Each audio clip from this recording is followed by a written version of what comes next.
City India news Telugu వారి వారి సమస్యల గురించి వాటి సమస్యల గురించి చెప్పడం జరిగింది. వాటి సమస్యలు కూడా చాలా విపరీతంగా ఉన్నాయి, కానీ ఒకటేసారి మనం అన్ని చేసుకొని వెళ్ళలేము.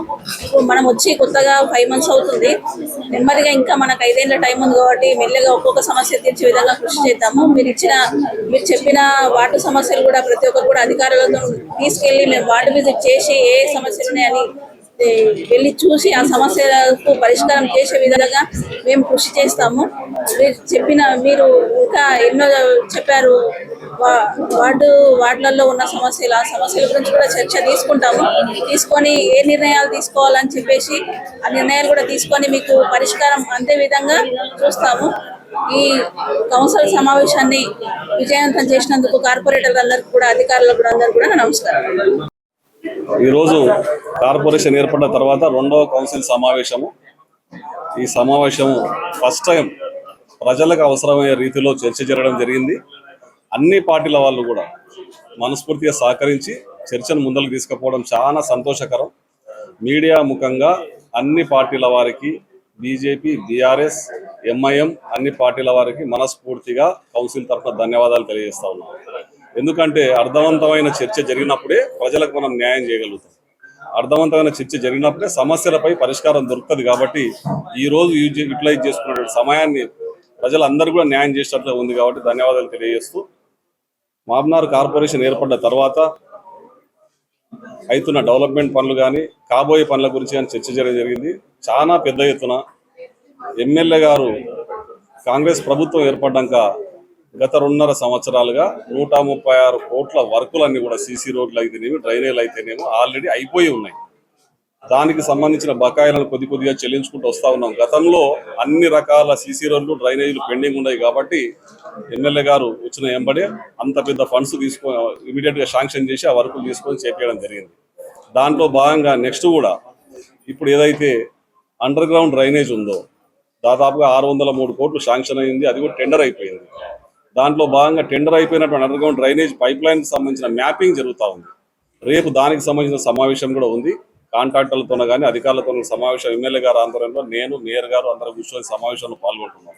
అప్పుడు ఈ మ్యాపింగ్ తర్వాత మేము నెక్స్ట్ చేసే అభివృద్ధి కార్యక్రమాలు ఏవైతే ఉన్నాయో, సీసీ రోడ్లు కానీ మిగతా కార్యక్రమాలు, వాళ్ళ మ్యాపింగ్ తర్వాత వాళ్ళ అండర్ గ్రౌండ్ డ్రైనేజ్ లైన్లు ఎక్కడి నుంచి ఎక్కడికి తీసుకుపోతారు అనే మ్యాపింగ్ మనకిస్తారు. దాంట్లో భాగంగా ఇమీడియట్గా మేము కూడా శాంక్షన్ చేసుకున్నాం. 40 కోట్ల వరకు శాంక్షన్ అయి ఉన్నాయి, టెండరింగ్ అవుతా ఉన్నాయి. దాంట్లో భాగంగా వీళ్ళు అండర్ గ్రౌండ్ పైప్ లైన్ వేసుకుంటూ పోతే నెక్స్ట్ మనం కూడా దాని మీద సీసీ రోడ్లు వేసుకుంటూ అభివృద్ధి చేసుకోవాల్సిన అవసరం ఉంది. లేకుంటే ఆ మ్యాపింగ్ మనం తీసుకోకుండా మనం ఇమీడియట్గా వర్కులు స్టార్ట్ చేస్తే డ్రైనేజ్ వర్కులు మనం రోడ్లు వేసినాక డ్రైనేజ్ వర్కులు స్టార్ట్ అవుతాయి. కాబట్టి రెండింటిలో డిస్టర్బెన్స్, మళ్ళీ రోడ్లు పలగొట్టాల్సిన అవసరం ఉంటుంది. కాబట్టి ప్రజాధనం వృధా కాకుండా అన్ని రకాల చర్యలు తీసుకుంటూ అందరు అధికారులతో కోఆర్డినేట్ చేసుకుంటూ డెవలప్మెంట్ చేసే దిశగా ముందరికి వెళ్తా ఉన్నాం. అంతేకాకుండా ఇప్పుడు ఏదైతే డ్రింకింగ్ వాటర్ ట్యాంక్స్ ఏవైతే ఉన్నావో అన్నీ కూడా కన్స్ట్రక్షన్ దశలో ఉన్నాయి. 14 డ్రింకింగ్ వాటర్ ట్యాంక్స్ కన్స్ట్రక్షన్ దశలో ఉన్నాయి. అవి కూడా తయారైతే మనకి ఇప్పుడు ఏదైతే పంపు యొక్క శక్తి తగ్గి మనకి ఇప్పుడు వాటర్ లైన్ ఏదైతే ఉందో, డ్రింకింగ్ వాటర్ పైప్ లైన్లు ఏదైతే ఉన్నాయో అవన్నీ కూడా నాసిరకంగా ఉండడం, పంపులో కూడా కెపాసిటీ తగ్గిపోవడం, 30% 40% ఆ కెపాసిటీ తగ్గి వాటర్ ప్రాబ్లం రావడం జరుగుతూ ఉంది. కానీ కాంగ్రెస్ ప్రభుత్వం వచ్చినాక మొట్టమొదటిసారి 280 కోట్ల రూపాయలు డ్రింకింగ్ వాటర్ లైన్కి పెట్టుకోవడము, ఆ ట్యాంకులు కట్టడము, పైప్ లైన్లన్నీ మార్చాలని తలంపుతోన ఆ అభివృద్ధి కార్యక్రమాలు కూడా గ్రౌండింగ్ అవుతా ఉన్నాయి.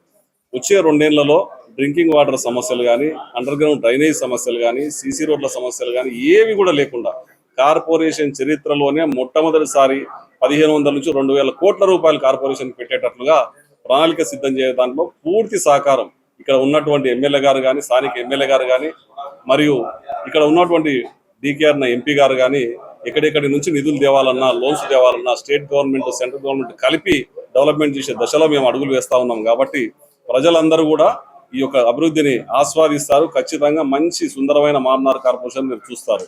అదే కాకుండా ఈరోజు ఒక అర్థవంతమైన చర్చ డంపింగ్ యార్డ్ మీద కూడా చేయడం జరిగింది.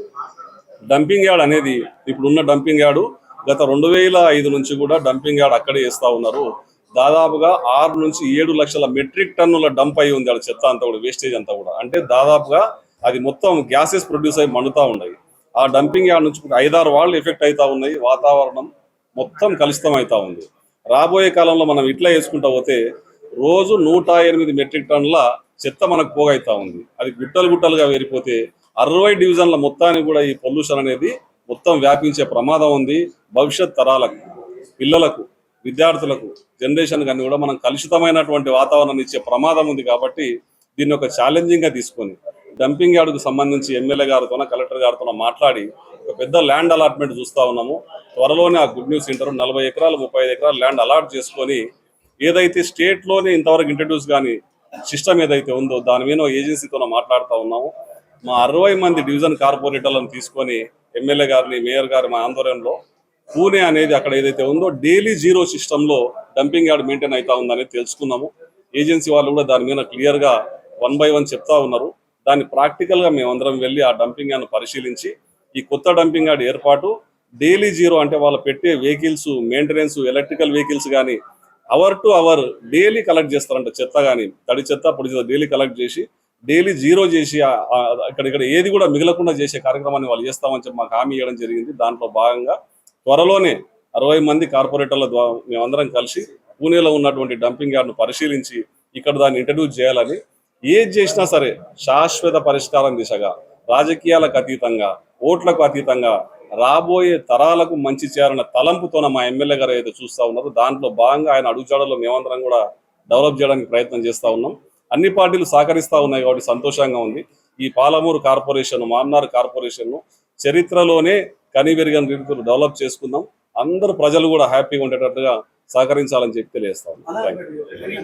అంశం డిస్కస్ చేయడానికి లేదు కానీ తిరిగి ఒక మాట చెప్తా ఉన్నా, వాళ్ళతో లిస్టు తీసుకొని అమర్రాజాలో కూడా మాక్సిమం మన షేర్ ఉద్యోగాలు ఏవైతే ఉన్నో చుట్టుముట్టు గ్రామాల ప్రజల ద్వారా ఇప్పించే ప్రయత్నం చేద్దాం. ఎమ్మెల్యే గారిని కూడా కోరుకుందాం.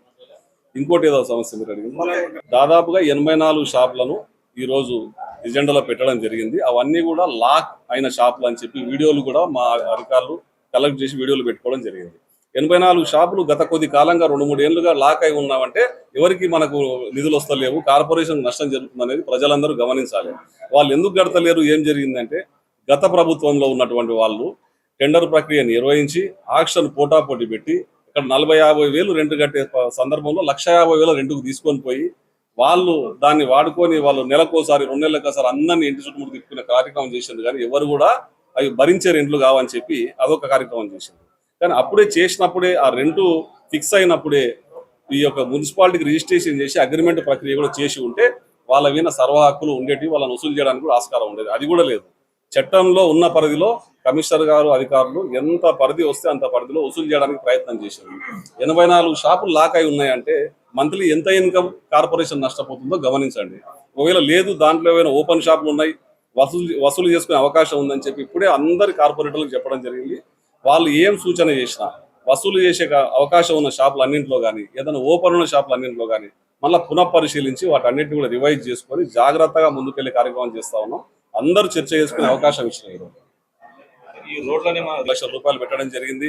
జేసీబీలను కూడా రిపేర్ చేయించడం జరిగింది. 4 ట్రాక్టర్లు పెంచడం జరిగింది. ఇమీడియట్ గా ఒక 5-6 మంది రెడీగా ఉండి వర్షాకాలంలో ఒక మొబైల్ పార్టీ లాగా ఉండి ఎక్కడైనా ప్రమాదం జరిగి పోయేటట్లు కూడా ఏర్పాటు చేయమని చెప్పడం జరిగింది. అన్ని కార్యక్రమాలు, జాగ్రత్తలు అందరి సహకారంతో తీసుకుంటామని తెలియజేస్తాం. అన్ని పార్టీల వాళ్ళ అభిప్రాయం కోరుకున్నాము. కొంతమంది దీని మీద డిస్కస్ చేసుకుంటామని చెప్పినారు. ఈ కౌన్సిల్లో, నెక్స్ట్ కౌన్సిల్లో అన్ని పార్టీల ఏకాభిప్రాయంతో ఫుట్పాత్లపై కఠిన నిర్ణయాలు, చర్యలు తీసుకునే అవకాశం ఉంది. ఉన్న అవకతవకలకు ఈ కౌన్సిల్ కు సంబంధం లేదు కానీ తిరిగి డబుల్ బెడ్రూమ్ లో కూడా స్క్రూటినీ అవుతా ఉంది. త్వరలోనే శుభవార్త అందరూ వింటారు. Thank you.